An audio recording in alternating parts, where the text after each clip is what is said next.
Have you ever wondered how China, a nation with thousands of years of imperial history, transformed into the powerhouse it is today? The answer lies in a century of turmoil, conflict, and radical change known as the Chinese Revolution. It wasn't just one event, but a series of seismic shifts that completely reshaped a quarter of the world's population. Let's journey back to the beginning, to the fall of the last emperor. By the early 20th century, the Qing dynasty, which had ruled China for over 250 years, was crumbling. It was weakened by internal corruption, widespread famine, and the humiliation of defeats in the Opium Wars and the Boxer Rebellion. Foreign powers had carved up parts of China into spheres of influence, and the people were desperate for change. This desperation fueled a revolutionary fire. The spark ignited in 1911 with the Wuchang Uprising. Soldiers from the New Army, a modernized military force, rebelled against Qing rule. This single act set off a chain reaction across the country. Province after province declared independence from the Qing court. The movement was led by visionary figures like Sun Yat-sen, who is often called the father of modern China. His three principles of the people, nationalism, democracy, and the people's livelihood, became the ideological bedrock of the revolution. On January 1, 1912, the Republic of China was officially established with Sun Yat-sen as its provisional president. The following month, the last emperor, a young boy named Puyi, abdicated the throne, bringing over 2,000 years of imperial rule in China to a dramatic end. It was a moment of incredible hope, but the path ahead was far from smooth. The new republic was fragile. Sun Yat-sen, lacking military power, was forced to cede the presidency to a powerful warlord named Yuan Shikai. Yuan had little interest in democracy.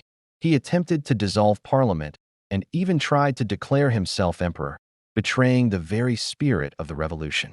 His actions shattered the dream of a unified, democratic China and plunged the country into a chaotic period known as the Warlord Era.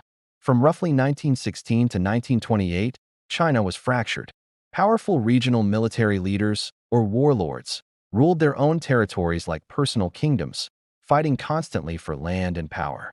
The central government in Beijing was virtually powerless. For ordinary people, this was a time of immense suffering, with constant warfare, heavy taxes, and lawlessness. The revolution seemed to have failed, replaced by an even more chaotic and violent reality.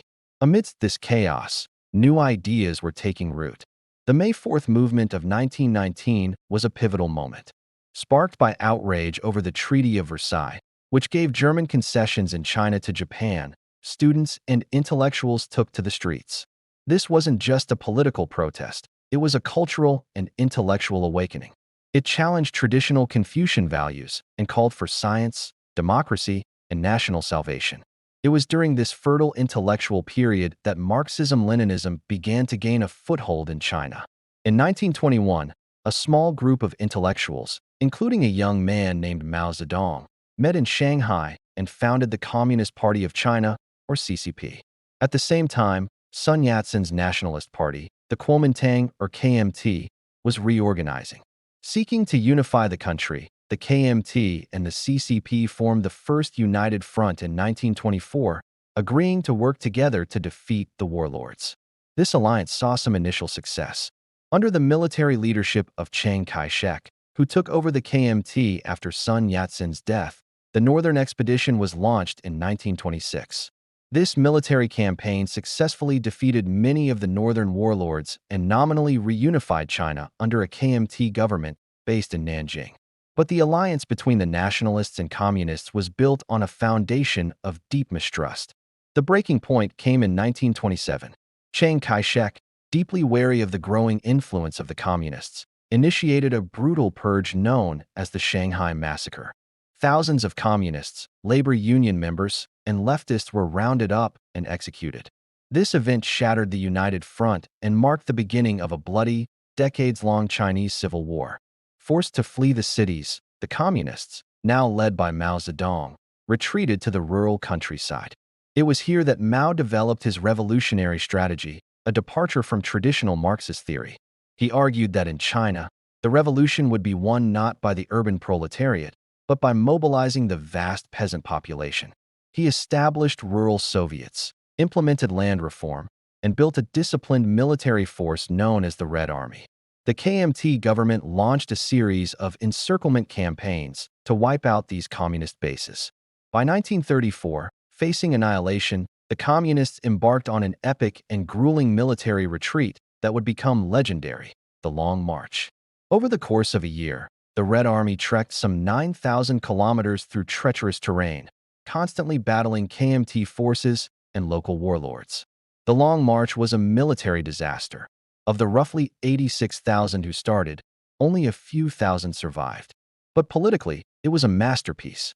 It solidified Mao Zedong's undisputed leadership of the CCP and turned the survivors into a hardened, dedicated core of revolutionaries. The story of their struggle and perseverance became a powerful propaganda tool that inspired millions.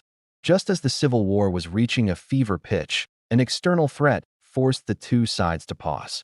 In 1937, Imperial Japan, which had already seized Manchuria in 1931, launched a full-scale invasion of China, beginning the Second Sino-Japanese War. This brutal conflict, which became part of World War II, brought unimaginable devastation to China. Faced with a common enemy, the KMT and the CCP reluctantly formed the Second United Front. However, this alliance was fraught with tension. While Chiang Kai-shek's KMT armies bore the brunt of conventional fighting against the Japanese, Mao's communists used guerrilla warfare tactics to expand their territory and influence in the countryside, winning the support of peasants by portraying themselves as the true defenders of the nation.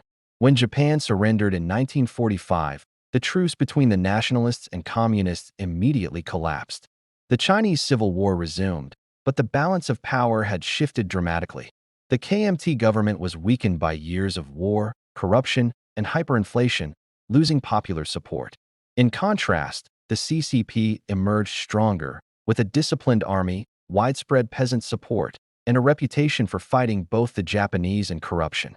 The final phase of the Civil War, from 1945 to 1949, saw a series of decisive victories for the communists. Despite receiving aid from the United States, the KMT forces rapidly disintegrated. Mao's People's Liberation Army swept across the country. In late 1949, Chiang Kai-shek and the remnants of his KMT government fled to the island of Taiwan. On October 1, 1949, standing atop the Gate of Heavenly Peace in Beijing, Mao Zedong proclaimed the founding of the People's Republic of China.